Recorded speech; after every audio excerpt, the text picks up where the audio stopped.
Olá, boa tarde, amigos. Os telespectadores da Primeira TV. Hoje estamos aqui com o Jefferson, engenheiro civil, mas que acabou de publicar o seu livro agora em dezembro. Então ele está aqui para nos falar um pouco mais da sua obra, das suas novidades, das suas emoções que trouxe no seu livro. Então, Jefferson Boom, então fica à vontade. Então nos fale um pouquinho como é que foi a sua inspiração, como é que foi a ideia para trazer o livro, no caso, a sua mensagem. Então, boa tarde a todos. Mais uma vez é um prazer estar aqui para trazer essa mensagem. E o livro é um projeto pessoal, né, que foi lançado em dezembro. Então, estou muito feliz aí com o lançamento, com toda a repercussão que está acontecendo e vem ao encontro daquilo que é o meu planejamento, um dos meus propósitos de vida, né? Que é levar essa informação de que álcool também é droga, que é uma doença, que traz uma série de perdas aí a todas as famílias, a todos os dependentes de álcool e também de outras drogas, né? Sim, aqui no teu livro, aqui na página 96, tu fala sobre uma carta, aqui no caso. Ah, sim. Então, o que tu tem ali? O que veio É. a tua força aí? Então, essa carta é uma parte que me traz, né, muitas lembranças, né, não tão boas, né. Então, eu tenho duas filhas, né, a Amanda, que tem 21 anos, e a Isadora, que tem 13 anos.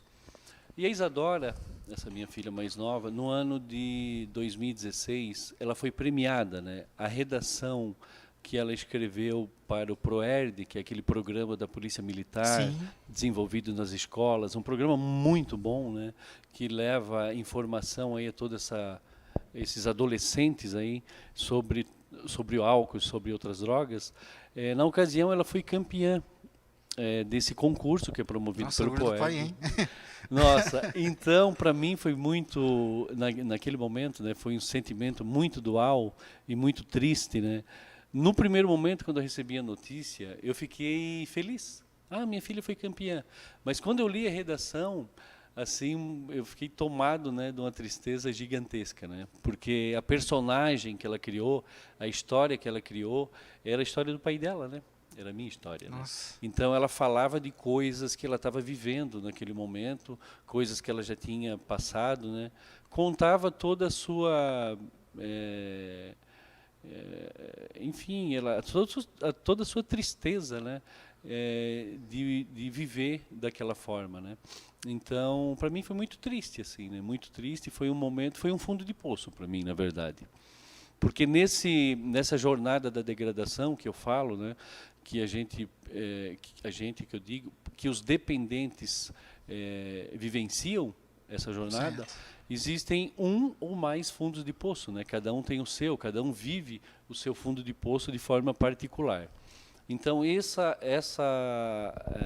fato, né, dessa premiação foi um fundo de poço para mim. Foi um momento que me trouxe, né, reflexão. Eu pensei muito sobre os meus hábitos, né, sobre o que eu estava fazendo com a minha vida e lembro com bastante com tristeza, mas também que foi uma oportunidade de aprendizado, né? Aprendi Foi aí que muito com começou, isso também. foi aí que começou a E serviu te como fortalecer para começar o impulsionou o livro? movimento também. Serviu para impulsionar o movimento em busca da recuperação, né? Então, teve o seu lado positivo também, sem dúvida. Não teve só o lado triste, teve o lado positivo, onde eu pude impulsionar esse movimento. Foi onde veio a tua força para trazer o Exatamente. livro. Exatamente. Mas eu vejo que o talento para escrever é de família, no caso, então. Como? Então o talento para escrever é de família, então, eu estou vendo. Ah, sim, sim. É, ela foi inspirada, certamente, né? Porque eu acredito nisso, né? Que nós somos inspirados, né? E naquele momento, ela escreveu da forma pueril ali, né? De forma simples, mas algo muito verdadeiro, né? Muito Muito forte. contundente, né? Então isso me emocionou muito, né? E me trouxe me trouxe a reflexão e me trouxe realmente. Foi um fundo de poço que me fez refletir. Foi, entendi. Refletir. E não teve a história da Amanda também, minha Então, filha mais tu botou velha. na tua página 100 do livro também, né? O depoimento da tua filha também, Amanda. A história da Amanda foi bem contundente, né? Porque a Isadora, ela não viveu todo o meu período de alcoolismo. Ela tinha na época Bom, desde que ela nasceu, eu já usufruía desses malefícios da dependência do álcool. Mas a Amanda viveu mais. A Amanda viveu dos 5 aos 18 anos, né? Mais ou menos, dos 5 aos 17. Toda essa história. Então a Amanda realmente tem muito mais histórias para contar. Sim. Histórias envolvendo o hábito da bebida, né? Então, quando eu solicitei que a Amanda participasse do projeto e ela escreveu a história, né, sob o olhar dela, né, embora eu soubesse de todo o sofrimento que eu havia causado, mas quando eu li ali a narrativa dela, eu também fiquei muito chocado, né? Porque uma coisa tem coisas que eu tinha noção só, outras eu nem tinha conhecimento, né, de que ela tinha passado. Mas quando eu li, foi muito chocante também para mim, né? Foi emocionante e assim, nossa, não sabia que ela tinha passado por isso tudo. Ou eu sempre minimizava o sofrimento causado a ela e aos familiares, né? Sempre tive essa tendência a minimizar. Eu achava que o maior sofredor era eu. Eles não estavam sofrendo. Então, quando eu li a narrativa dela, foi algo assim muito eloquente, muito contundente, né? E que me fez mais uma vez pensar sobre todo o mal causado, né? Tu comentou das tuas filhas aí no caso, mas aí no livro também tu comenta, né, sobre a codependência emocional, no caso, e o adoecimento familiar, no caso, né? Sim. Que vem muito que tu comentou das das tuas filhas, no caso, né? A Sim. maneira que elas se sentiram, a maneira que elas trouxeram à tona, né? Eu sou um defensor de que o tratamento da dependência química deve ser do núcleo familiar. Porque e geralmente não ocorre isso. Geralmente o tratamento é do dependente, né? Não é do núcleo, é do dependente. E a família realmente adoece, né? Emocionalmente, né? Com tudo isso.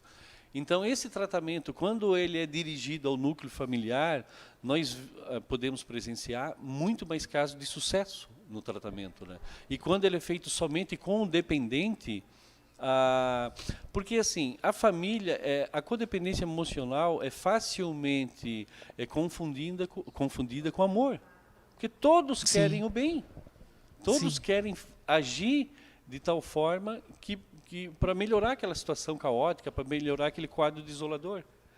Só que nem sempre essas ações são assertivas, né? Essa forma de ajudar nem sempre é assertiva e muitas vezes agrava aquela situação. Então, é necessário, é importante que a família seja orientada, que ela busque também ajuda para conseguir lidar de forma assertiva. A gente vê que muitas das famílias, como comentou do amor, no caso, está bem intencionada, quer o bem, mas não sabe exatamente a maneira de dar o que a pessoa precisa, né? Muitas vezes tem dificuldade de encontrar. Sim, a intenção é a melhor possível. Sim. A intenção da família é querer o bem. É que às vezes a comunicação está difícil, né? Para a família poder trazer o necessário, né?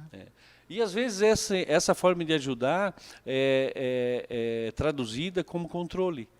É aí que entra a questão da codependência, né? A pessoa quer tanto o bem dela que ela quer controlar aquela pessoa. Ela quer seguir, ela realmente se anula e vive em função da dependência do outro. Por isso que a codependência é mais caracterizada. Eu não sou dependente da pessoa, eu sou dependente da doença dela. Sim. Eu fico dependente da doença daquela pessoa. E eu realmente abro mão de mim, abro mão da minha vida e começo a me dedicar integralmente à doença da outra pessoa. Então eu viro um codependente. Comentou, né, da codependência, tanto da força do amor, que é necessária também. E uma coisa que destaca também, muitas das vezes, é a maneira de trazer empatia, no caso, né? Que muitas vezes falta vindo essa comunicação, dessa clareza de emoções, desse se colocar no lugar do outro, de poder procurar o máximo esmerar entender, né? Então destaca bastante no livro também, né? Sim, isso é um comportamento que a gente aprende, né? Eu acho que ninguém nasce com isso, mas a questão da empatia, quando eu desenvolvo essa habilidade, digamos assim, de saber realmente me colocar no lugar do outro e entender aquilo que ele está sentindo, é bem diferente do que eu trazer o problema do outro para mim. Sim. Isso não. Mas a empatia nesse sentido, que é realmente, literalmente é isso, de eu conseguir me colocar no lugar dessa outra pessoa, entender aquilo que ele está passando, eu consigo Eu consigo trabalhar isso de forma mais assertiva e com mais resultados, né? Isso não só na questão da dependência, em todos os aspectos da nossa vida. Isso é só uma coisa chave, no caso, para a recuperação, para tirar esse adoecimento familiar, no caso, essa empatia, esse força da família, Sim. mas essa comunicação, toda isso é uma chave, né? É interessante, eu vejo muitos comentários no sentido assim, muitas mães, Sim. o filho começou a fumar maconha e tal, e a mãe, a primeira atitude é se culpar. Meu Deus, o que eu fiz de errado? Por que o meu filho foi fazer isso? Sim. Então, essa é uma atitude normal para um codependente, Sim. de se culpar por uma escolha do outro. Não foi ela nunca incentivou ele a usar maconha ou qualquer outra droga. A escolha foi dele. Uhum. Agora, o que ela, enquanto mãe, pode fazer para ajudar? Aí Entra a empatia, entra a força do amor. nunca se deve passar a mão na cabeça. Sim, não. claro. Mas, sim, ter essa clareza do que... Não se culpar. Foi a culpa da mãe, o que eu fiz de errado, ou até outras pessoas julgando, né? Sim. Nossa, que tipo de mãe tu é? Né? Isso é muito comum. E é triste também. A gente vê também. O caminho não é por aí. Foi uma pena a gente não poder falar mais do seu livro, O fazer tempo mais é outra curto. mensagem, não ter mais tempo. Então, por favor, continue aqui com a nossa programação. Até uma próxima. Até uma próxima. Muito obrigado aí. Vamos em frente.